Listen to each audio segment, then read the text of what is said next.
চট্টগ্রামের ফটিকছড়ির হাজারখিল বনপিট পরিদর্শন করেছেন পরিবেশ, বন ও জলবায়ু পরিবর্তন মন্ত্রণালয়ের প্রতিমন্ত্রী শেখ ফরিদুল ইসলাম। পরিদর্শনকালে প্রতিমন্ত্রী শেখ ফরিদুল ইসলাম বলেন, মাননীয় ধন্যবাদ। দেখেন, আমরা আমাদের মাননীয় প্রধানমন্ত্রীর অন্যতম প্রাইম এজেন্ডা হচ্ছে আমরা 5 বছরে 25 কোটি গাছ লাগাবো।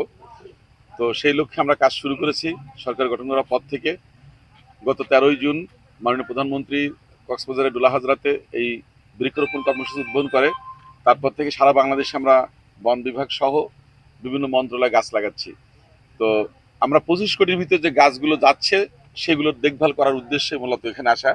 আমাদের এই চট্টগ্রামে টোটাল 23,55,000 মতো আমাদের গাছ লাগানো হয়েছে ইতিমধ্যে।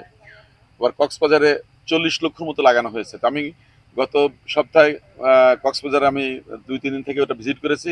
আজকে এখানে ফটিকছড়ি এবং হাটহাজারী, হ্যাঁ, তো ওখানে আমি ভিজিট করলাম এবং দেখলাম যে কি অবস্থা লাগানো। তো কিছু নির্দেশনাও দিলাম, কারণ যেহেতু আমরা চাই যে সত্যিকার অর্থে আমরা যে কমিটমেন্টটা করেছি জাতির কাছে যে আমরা 5 বছর পরে যখন চলে যাব তখন 25 কোটি গাছ রেখে যেতে চাই। তো সেই লক্ষ্যকে সামনে রেখে আমরা এই কাজগুলো করছি।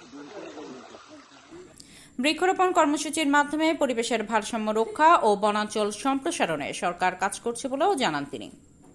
হাজারখিল বনবিট পরিদর্শনকালে উপস্থিত ছিলেন ফটিকছড়ির সংসদ সদস্য আলহাজ সরোয়ার আলমগীর এমপি, ফটিকছড়ি উত্তর উপজেলা নির্বাহী অফিসার ইউএনও সাইদ ইব্রাহিম, ফটিকছড়ি উপজেলা বিএনপির সদস্য সচিব জহির আজম চৌধুরী, ফটিকছড়ি পৌর বিএনপির সভাপতি মোবারক হোসেন কাঞ্চন, উত্তর জেলা কৃষক দলের সাধারণ সম্পাদক মোহাম্মদ শাহিন, বিএনপি নেতা হাফেজ জয়নাল সহ স্থানীয় নেতৃবৃন্দ ও সংশ্লিষ্ট কর্মকর্তারা।